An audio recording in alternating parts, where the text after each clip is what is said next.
السلام علیکم دوستو، میرا نام ہے محمد معاذ اور آپ دیکھ رہے ہیں فن فیکٹ۔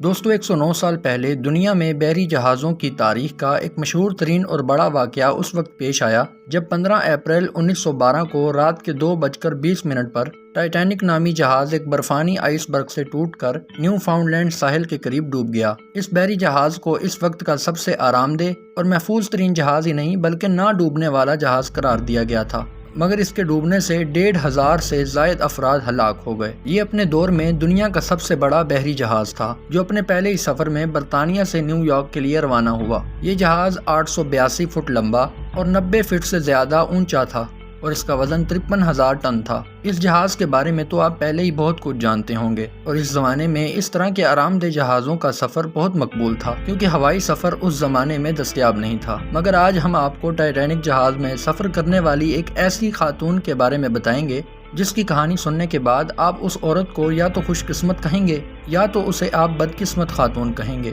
کیونکہ بدقسمتی سے اس خاتون کو زندگی میں 3 بحری حادثات کا سامنا ہوا اور اس کی خوش قسمتی یہ رہی کہ وہ تینوں حادثات میں بچنے میں کامیاب رہی۔ ویڈیو میں آگے بڑھنے سے پہلے آپ سے گزارش ہے کہ ہماری اس ویڈیو کو لائک کر کے ہمارے چینل کو سبسکرائب کر دیجیے۔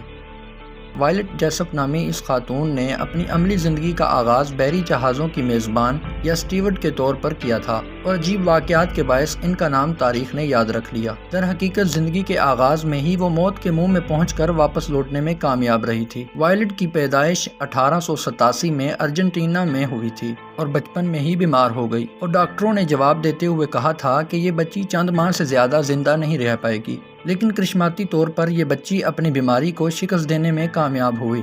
جب وہ 16 سال کی ہوئی تو اس کے والد انتقال کر گئے۔ اس واقعے کے باعث ان کا خاندان برطانیہ منتقل ہوا، اور جب ان کی عمر 23 سال کی تھی تو انہوں نے اپنے والد کے نقش قدم پر چلتے ہوئے بحری جہازوں میں میزبان بننے کا فیصلہ کیا۔ ان کے کیریئر کا آغاز رائل میل لائن کے ایک جہاز کے بحری میزبان کے طور پر ہوا۔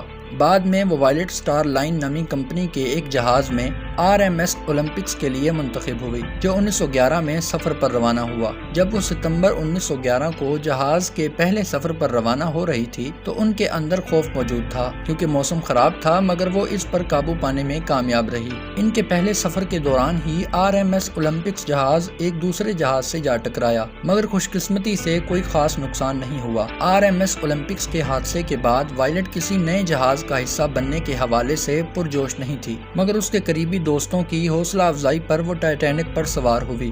جس وقت ٹائٹینک برفانی آئس برگ سے جا ٹکرایا تو یہ خاتون اپنے کیبن میں آرام کر رہی تھی، جس کے بعد وہ باہر نکل کر ڈیک پر گئی اور متعدد خواتین اور بچوں کو لائف بوٹس پر سوار ہونے میں مدد کی۔ آخر میں وہ لائف بوٹ نمبر 16 پر سوار ہوئی اور ایک گمشدہ بچے کو اپنے ساتھ اٹھا لیا۔ دیگر افراد کی طرح انہیں بھی اگلی صبح کارپیتھا نامی جہاز نے بچایا، مگر اس سے پہلے 8 گھنٹے تک وہ سمندر کے درمیان میں مدد کا انتظار کرتی رہی اور بچہ پورے وقت ان کی گود میں رہا۔ بعد میں ایک خاتون نے وائلٹ کے پاس آ کر بچے کو اپنے ہاتھوں میں لے لیا، مگر ایک لفظ بھی نہیں کہا۔ مگر یہ وائلٹ کی زندگی کا پہلا ایسا حادثہ نہیں تھا جن میں وہ ایک ڈوبتے ہوئے بحری جہاز سے بچنے میں کامیاب رہی۔ ٹائٹینک کے حادثے کے 4 سال بعد یعنی 1916 میں وائلٹ برٹش ریڈ کراس کی نرس کے طور پر MMHS بریٹینگا پر سفر کر رہی تھی، جو پہلے تو ایک مسافر جہاز تھا مگر ورلڈ وار 1 کے دوران اسے ہسپتال میں تبدیل کیا گیا۔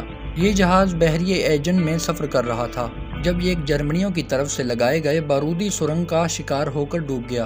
جب اچانک دھماکہ ہوا تو وائلٹ نے پانی میں چھلانگ لگا دی، مگر اس دوران ان کے سر پر زوردار چوٹ آئی اور بعد کی زندگی بری طرح متاثر ہوئی۔ مگر وائلٹ کو اس بات کا اس وقت علم ہوا جب انہوں نے ایک ڈاکٹر سے جا کے شکایت کی کہ ان کے سر میں کافی درد رہتا ہے۔ اس وقت انہیں بتایا گیا کہ جہاز سے بچنے کے دوران ان کے سر پر ایک اچھی خاصی چوٹ آئی تھی جس کے اثرات اب وہ محسوس کر رہی ہیں۔ اس حادثے میں خوش قسمتی سے جہاز میں موجود 1035 افراد کو بچا لیا گیا اور 30 ہلاک ہوئے۔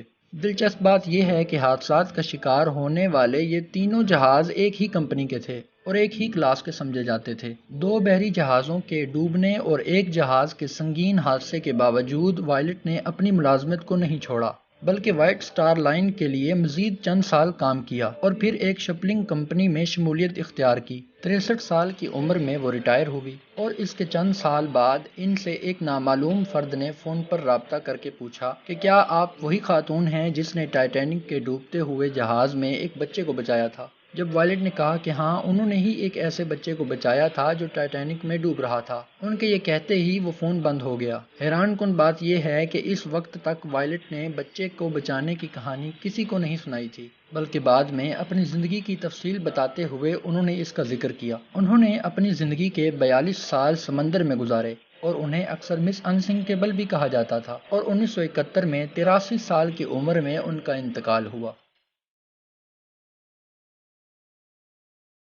خیر دوستوں، مجھے امید ہے کہ آپ کو ہماری آج کی ویڈیو پسند آئی ہوگی۔ اگر ایسا ہے تو ہماری اس ویڈیو کو لائک کر کے ہمارے اس چینل کو سبسکرائب کیجیے اور اپنی قیمتی رائے کا اظہار کمنٹ باکس میں ضرور کیجیے گا۔ اب میں ملوں گا اسی طرح کی ایک نئی انٹرسٹنگ ویڈیو میں۔ تب تک کے لیے اپنا بہت سا خیال رکھیے۔ Thanks for watching this video. اللہ حافظ۔